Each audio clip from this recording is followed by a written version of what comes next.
Hello everyone. Today we are going to learn about simple present. நாங்க இங்கே பார்க்க போற வந்து simple present பத்தி. Simple present என்ன வந்து ஒரு டென்ஸ் உண்டது காலம். தமிழ்ல வந்து நாங்க இருந்த காலம், நிகழ்காலம், எதிர்காலம்னு மூணு காலங்களா பிரிப்போம். ஆனா வந்து இங்கிலீஷ்ல வந்து அந்த மூணு காலங்களை 12 tenses 12 காலங்களா பிரிச்சு படிப்போம். அந்த 12 காலத்துல ஒன்றா இந்த simple present இருக்கு. காலம் வந்து கட்டாயம் டென்சஸ் வந்து இங்கிலீஷ்ல வந்து கட்டாயமே தேவையானது வந்து இம்பார்ட்டன்டாக என்னட்டா நாங்க ஒரு விஷயத்த வந்து அது எந்த டைம்ல நடக்குதுன்னு சொல்லி நான் வெளிப்படுத்துறதுக்காக மெயினா இந்த காலங்கள் யூஸ் பண்ணுவேன் டென்சஸ் பாவிக்கிறேன். உதாரணத்துக்கு இப்ப நடந்து முடிஞ்சதுக்கு ஒரு டென்ஸ் பாவிப்போம், நடக்க போறதுக்கு ஒரு டென்ஸ் பாவிப்போம், நடந்து கொண்டு ஈக்கியான ஒரு டென்ஸ் பாவிப்போம். ஆனா அந்த மாதிரி ஒவ்வொரு நிலைமைகள்ல சிச்சுவேஷனும் நாங்க ஒவ்வொரு காலங்களும் யூஸ் பண்ணுவோம். ரைட், நாங்க ஒன்னா பார்ப்போம். சிம்பிள் பர்சன்ட் வந்து நாங்க அதோட ஸ்ட்ரக்சர் ஒன்று வந்து சிம்பிள் பர்சன்ட் ஐயூவி தேக்கி பேஸ் ஃபார்ம் வந்து நாங்க வேர்ப்ஸை வந்து வினைச்சொற்களை வந்து பிரிக்கிறது. Base form, past tense, past participle எங்களுக்கு ஈஸியா இருக்கும் V1 போட்டுடலாம் ஒரு சார்ட் ஈக்கிறதுக்கு. அப்போ வந்து அதுல இருந்து முதலாவது இந்த சார்ட்ல முதலாவது ஃபார்ம் அப்படின்னா முதலாவது வடிவம் தான் நீங்க யூஸ் பண்ணு சிம்பிள் பர்சன்ட். சப்ஜெக்டோட ஐயூவி தே வந்தா அதோட பேஸ் ஃபார்ம் வரும். ஹீ ஷீட் வந்தா பேஸ் ஃபார்ம் தான் வரும், ஆனா வந்து அதோட எஸ் ஒன்று ஷேர் பண்ணாங்க. ஏட்டா வந்து இப்ப இது சிங்கியூலர், இது ஒருமை. நாங்க வந்து வேர்ப்ஸ் வினை சொல்லுக்கு எஸ் ஒன்று சேர்த்தினா தான் சிங்கியூலர் ஒருமையா மாறும். ஆனா நவுன்ல பேர் சொல்லு நாங்க எஸ் ஒன்று சேர்த்தினா பன்மையா மாறும். இப்ப பென் பென்ஸா மாறு, சியாசா மாறு, எஸ் ஒன்று சேர்த்தினா பன்மையா ப்ளூரலா மாறு. வேர்ப்ல வந்து எஸ் ஒன்று சேர்த்தினா தான் சிங்கியூலர் ஒருமையா மாறு. அதுக்காக இது சிங்கியூலர் ஒருமை சுட்டி இதை நாங்க வேர்ப்ஸ் இந்த இது வேர்பே பேஸ் ஃபார்ம் வினை சொல்லு அதை நாங்க ஒருமையாக்குறதுக்கான எஸ் ஒன்று சேர்த்து அதான் இந்த எஸ் போட்டதுக்கான ரீசன்.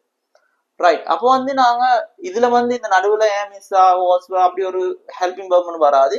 சப்ஜெக்ட் வரும், அதுக்கு அடுத்தது பேஸ் ஃபார்ம் மெயின் வேர்ப் வரும். இப்ப இல்ல உங்களுக்கு சென்டென்ஸை பார்த்தா வரும். சப்ஜெக்ட் ஐ வந்தீங்க, கோ வந்து base form V1 verb, he வந்தீங்க, ரீட்ஸ் வந்து நாங்க எஸ் ஒன்ன போட்டீங்க, அந்த ஹீ ஷீட் வந்தா எஸ் ஒன்ன போட்டு. அப்ப இதுதான் இந்த ஸ்ட்ரக்சர் கட்டமைப்பு சிம்பிள் பர்சன்ட். இது எங்க யூஸ் பண்றேன்டா ஃபர்ஸ்ட் வந்து நான் சொல்ல பாருங்க. First example, I go to the gym every morning. நான் நாளும் காலையில ஜிம்முக்கு போறேன். அப்ப அது வந்து வளமை அடக்கிய விஷயம், ஹெபிச்சுவல் ஆக்ஷன் பழக்கப்பட்ட வளமை அடக்கிய விஷயங்களை நான் பொதுவா வந்து இந்த சிம்பிள் பர்சன்ட் டென்ஸ் தான் பாய்ப்போம். He reads news papers everyday. அவன் எதனாலும் நியூஸ் பேப்பர் வாசிக்க. அப்ப இது வந்து அவட்ட வளமையா செய்த வேலை. இந்த மாதிரி அந்த திரும்ப திரும்ப செய்த வேலை வளமையா செய்த வேலைகளும் நாங்க இந்த சிம்பிள் பர்சன்ட் ஃபார்ம் பாய்ப்போம். இன்னும் ஒன்று போட்டி பாருங்க, water boys at 100 degrees Celsius அப்படின்னா தண்ணி வந்து கொதிக்கும் 100°C சொல்லி. அப்ப இது வந்து பொதுவான உண்மை, ஜெண்டர் ட்ரூத்னுவாங்க, பொதுவான உண்மை. அப்ப ஜெண்டர் ட்ரூத்துக்கு நாங்க சிம்பிள் பர்சன்ட் தான் பாய்க்க. ஏண்டா தண்ணி வந்து எப்ப வந்து 100°C கொதிக்கும், அதே பொதுவான உண்மை உண்டு. அதை நாங்க சிம்பிள் பர்சன்ட் ஒண்ணு பார்த்தோன்னே வேலும். சப்ஜெக்ட் வாட்டர், இதுல இட்ல வரும் வாட்டர் வந்து V1 verb form boils S ஒன்னு சேர்த்து போட்டி. அப்ப பாயில் வந்து அந்த V1 வேர்ப். அப்ப இப்படி வந்தா தான் நான் சிம்பிள் பர்சன்ட் இந்த ஸ்ட்ரக்சர்ல வரும். நடுவில் ஏமிஸா இல்லாட ஐஎன்ஜி அதொன்னும் வராது.